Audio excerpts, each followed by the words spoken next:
Hi, everyone. It's another episode of The Savvy Psychologist. I'm your host, Dr. Ellen Hendrickson, and every week I'll help you meet life's challenges with evidence-based research, a sympathetic ear, and zero judgment.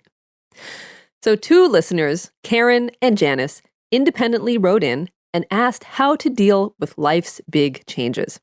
And big changes aren't limited to those things your HR manager refers to as life events, like getting married or divorced, losing or adding a family member, changing jobs, or retiring. A life change can also be anything that leaves you wishing for an emergency stop button. Immigrating, being diagnosed with a chronic or terminal illness, coming out, gender transitioning, deployment, even getting or losing a pet can change your life.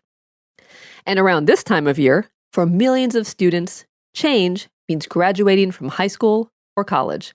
And for millions of parents, it means the change of an empty nest. Now, thankfully, there is a name for this kind of upheaval. It's called role transition. And in a role transition, you disengage from one role and start again in another. And the change is most often experienced as both a loss and a gain. And sometimes we feel the loss most acutely. For example, being diagnosed with an illness may mean the loss of functionality, even if it means gaining perspective on what matters most in your life. But with other changes, we reap mostly gains. So in getting married, we may be happy to trade in our single life for a loving partner. Either way, how do we deal with life's only constant? Well, let's cover 4 tips on what to do besides hold on to your hat. So tip number 1 is acknowledge mixed feelings. Labeling what you're feeling sounds basic, but when it comes to change, it's actually surprisingly hard. And that's because there's usually more than one emotion roiling around. With any big change, you'll probably feel the emotions that come with loss, grief, and sadness. But you may also feel positive emotions like happiness, excitement, satisfaction, or pride. And then there are those that come with not knowing what the future may bring: vulnerability, anxiety, worry, and fear. The point is that feeling a big, messy mix is totally normal. You can even feel totally opposite emotions at the same time. For example, have you ever laughed through your tears or felt brave while your hands were shaking? Exactly. Tip number 2 is pinpoint what you've lost and gained. So oftentimes that big, messy mix of emotions is all we feel. So to gain some clarity, specify what you're losing and what you're gaining. For instance, our listener Janice couldn't figure out why she felt a mix of sad, resentful, and excited whenever talk of her beloved sister's wedding came up. But after some reflection, she realized she was worried her close relationship with her sister would be gone forever, hence feeling sad and resentful. But she also realized she was happy and excited for her sister to gain a partner who adored her, and to gain a good guy as a brother-in-law. Sifting out the loss and the gain helped Janet understand her conflicting feelings and set her up for tip number 3, which is focus on what you can control. With big changes, we often feel like we're out of control. And you can use your body as a cue. So when a chill goes down your spine or a pit forms in your stomach, ask yourself, what was just going through your head?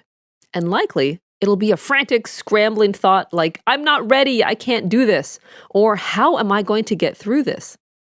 But while you can't control everything about the change, heck, sometimes you can hardly control anything, there is always some action you can take. So think about what you would do if you were ready.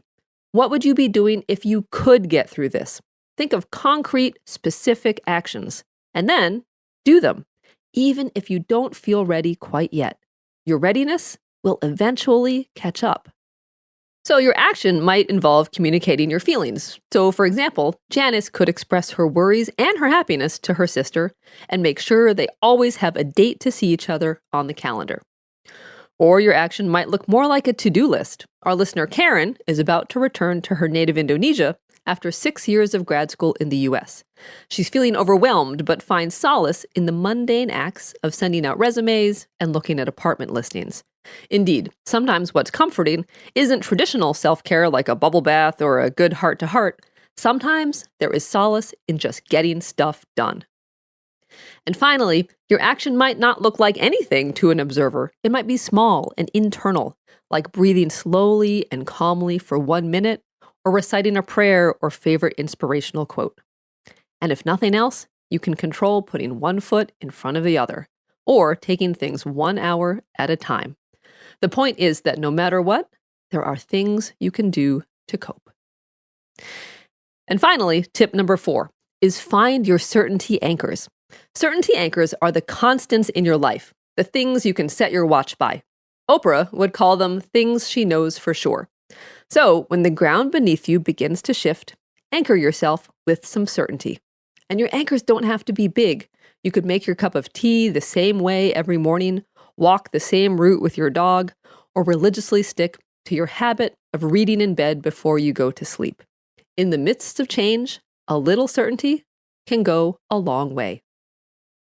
To wrap up, change is like a home renovation, stressful, messy, and without a guarantee of how things will turn out. But with a lot of work, some help, and some luck, the end result can be breathtaking. And that is no small change. For even more savvy, subscribe to the Savvy Psychologist podcast on iTunes or Stitcher, or listen on Spotify. And if you haven't been to the Facebook page in a while, go check it out. You'll find links to lots of popular episodes that are no longer available on iTunes. And finally, get all the transcripts delivered straight to your inbox by signing up for the Savvy Psychologist newsletter at quickanddirtytips.com/newsletters. As always, thank you so much for listening. I'm Dr. Ellen Hendriksen, and transcripts for this and every other episode are always available on quickanddirtytips.com/savvy-psychologist. And of course, the Savvy Psychologist is strictly for informational purposes and doesn't substitute for mental health care from a licensed professional. And for this episode, I've altered names and scenarios to protect privacy. Thank you so much for listening, and I'll see you next week for a happier, healthier mind.